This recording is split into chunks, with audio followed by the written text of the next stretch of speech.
Hi, I'm Craig Priest and you're watching Beers with the Band. Or today, I guess I should say, Beers with the dude that could kick my ass, so I better not say anything offensive. We could go with Beers with the Champion. Let's go with Beers with the Champion. Elliot Compton, how's it going? Good, thanks, man. How are you? Yeah, good. We're in Brisbane. And Yes. I've come all the way to Brisbane because you have a fight coming up. I sure do. May 9 on Cage Muay Thai 6.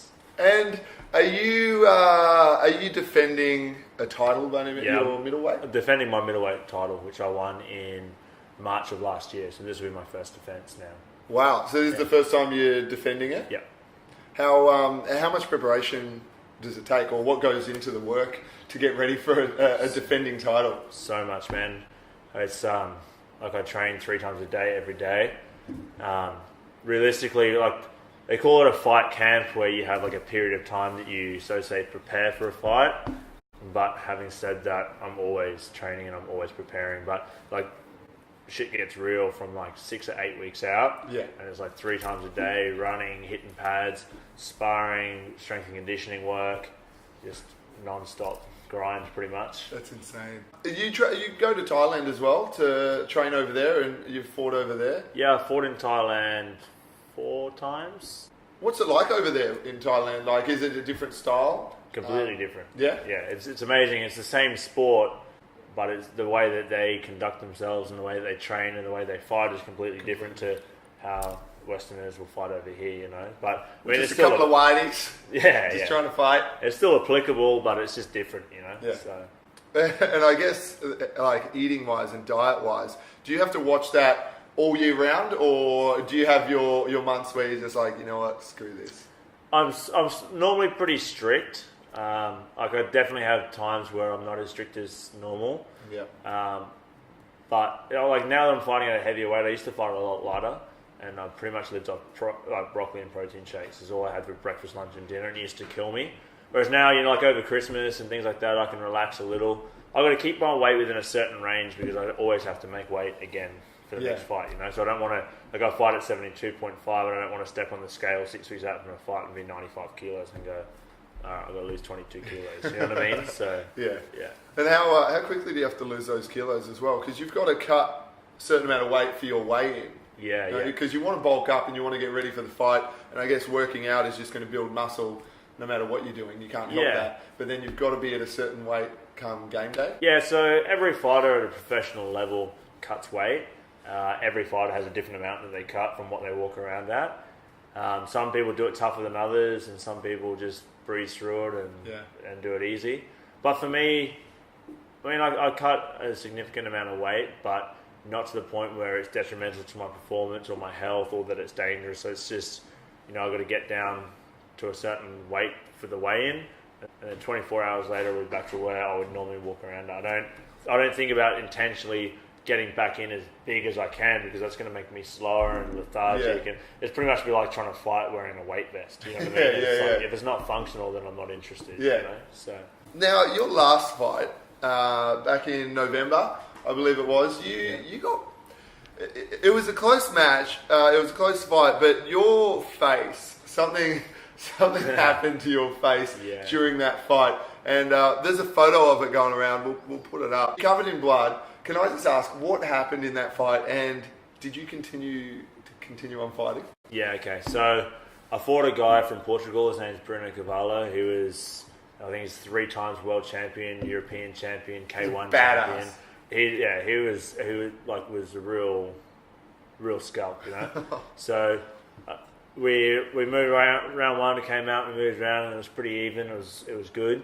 I think it was probably maybe about halfway through round 2. He hit me with an elbow which broke the maxillary bone, which runs like slightly below your cheekbone, and basically he snapped it clean in half, and a piece of bone had chipped off. Jeez. And as soon as he did it, I thought, yeah, no, that's not good. But I thought, it's, you know, like when you're in the gym, whatever, you get hit with a big shot and it hurts, but you kind of you grimace and it goes away. You know? Whereas this just didn't go away. So, and I felt like every round it was getting worse. It was starting to swell. Was he aiming for that spot as yeah, well? Of course, yeah. And it split as well. So, like, it was pretty brutal. And you know, I've had different injuries over time, but I've never experienced a pain like that ever. So I continued to fight. I kept kind of convincing myself one more round. Yeah. But I still believe that if I could put my right hand on his chin, I could win the fight. You're going for a knockout straight after that. Yeah. And I knew that all I had to do. I mean, I was down on points, but I believed that if I could land what I do in the gym, then the fight was still there to be won. Yeah. So I was taking a fight 3 minutes at a time. You know what I mean? And but your mind would have been elsewhere as well. You wouldn't have been fully focused, or were you able to just? Because there'd be that constant reminder. Even holding my glove against my face was agony. Yeah. So every time he hit it, literally the way I described it was like somebody shot me with a nail gun from the outside this way, the skin pressing against it. Yeah. And then he just kept shooting every time that he would hit there. Do you feel pain? Yeah. I wasn't sure until that fight. Since that fight, it's reminded you that you are human. Yeah. So, but I'm lucky enough to have people that look out for me the whole time, and it was like during a fight. I had obviously the doctor was there keeping an eye on things, the referee was keeping an eye on things, but above all that, I had my dad in the corner, and if he thought for a second that it wasn't safe and something real bad, he's very experienced. He's been cornering people for 20 years. He'd pull the pin and throw the towel. Yeah, so definitely. I've got to put faith in that as well, and know that I'll give it everything I've got, and if he thinks that it's time to pull it, I've got to trust his judgment. So, and we got through it. We finished the fight. It was a 5-round fight, so I fought another 3.5 rounds. 3.5 rounds with a broken maxillary bone. And the problem with it is where the bone is, there's a little hole where the nerves come out, and that's pretty much where it snaps. So now I'm still. It's a lot better these days, but like all through Christmas and stuff, I was dealing with a lot of like nerve damage. Yeah. Yeah. So. Yeah, and then it was fine though, because you only had a wedding a month later. 3 weeks later. 3 weeks later, you got married. Yeah. So that's fine, no biggie. No, it's cool. It doesn't matter about the photos. Yeah.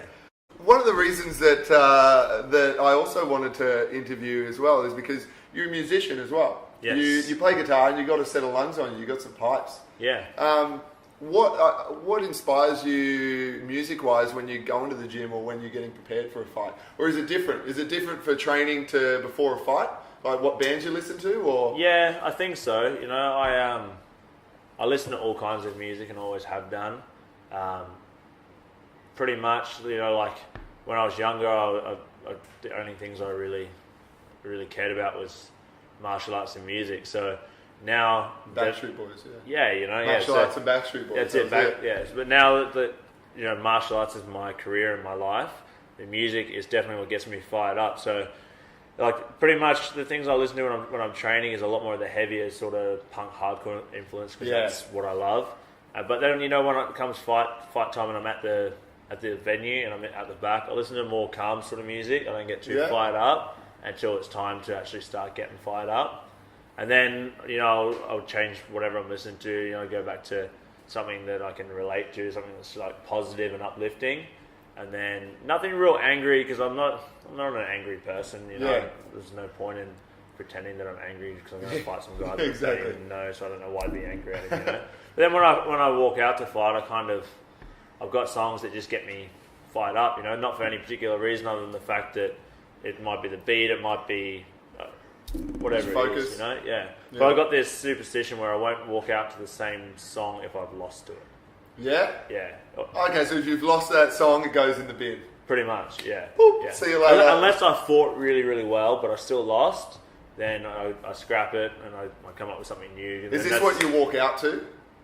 Or what you listen to? When I walk out. When you're walking out, when I walk out to. So do you, Ghost Inside, Architects, have you walked out to any of those? Or No, the main band that I walk out to is Dropkick Murphys. Yeah? Johnny I Hardly Knew was the latest one that I've been walking out to. And I've also walked out to State of Massachusetts. Yeah. The thing with State of Massachusetts is at the time, my now wife, Beth, we were working towards a holiday over in the States and we were going to Boston and Massachusetts. And I'm walking out to fight.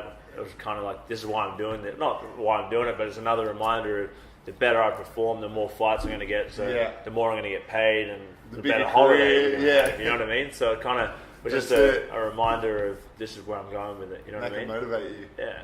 Well, speaking of your wife, now you play guitar as well, and you've performed with Beth. Yep. What made you want to pick up a guitar? I got my first guitar when I was 6 or 7 years old. Yeah. I grew up, I had this unhealthy obsession with Bruce Lee and Kurt Cobain. That's the only things I cared about when I was a kid. So it was only natural that I picked up a guitar and started playing, and that's kind of been, other than martial arts, that's been my go-to all the time. So you had to. Yeah. And what about singing? Well, screaming. Can you sing? Can you clean sing? Little bits here and there. I don't know if you'd call it clean singing. I can hold a note with some assistance from my wife. But yeah, back when I was playing in bands, I was more of a punk, hardcore sort of frontman, yelling, screaming sort of. Would you ever get back into it? You know if what? the opportunity arose? I battle with it every single day. Yeah. I watch all my friends that play in big bands. I see them playing, and I miss it so much. You know, it's what I grew up doing, and I still love it. And I still write every single day. I've got my notes on my phone is like chock-a-block full of just. A lot of it might be rubbish. I don't know. I still always write every single day. And one day I think, if fighting comes to an end for whatever reason, I've got that to go to. But Beautiful. to be honest with you, I just don't have the time. It's like if I can't half-heartedly do a band, I can't half-heartedly do a fight career. So it's like I kind of got to make that decision, and this is what I do. Well, so May the 9th, May 9th. You're going to be defending your title. Yep. I wish you all the best. Thank you. Where can people go to buy tickets if they need if they want to come along? Contact me through Facebook or Instagram. Yep. I'm sure you'll put up a link. I will. And it's May 9 at the Logan Metro Sports Centre.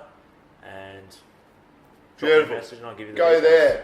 there. Can they buy an Elliot Compton shirt as well, or a Compton team? Team Compton. Yep, Team Compton. Wear that if you're going to the fight. If you're not going to the fight, buy one anyway and just wear it. Support Elliot. Otherwise, he'll probably kick your ass. No, he won't. He's a lovely soul. Thank you very much for watching Beers with the Band. If you like this, please comment, like the video, share, subscribe, do all that shit. And cheers for the beers. Yeah, doubtful damsel, I did cry. Johnny, I hardly knew ya.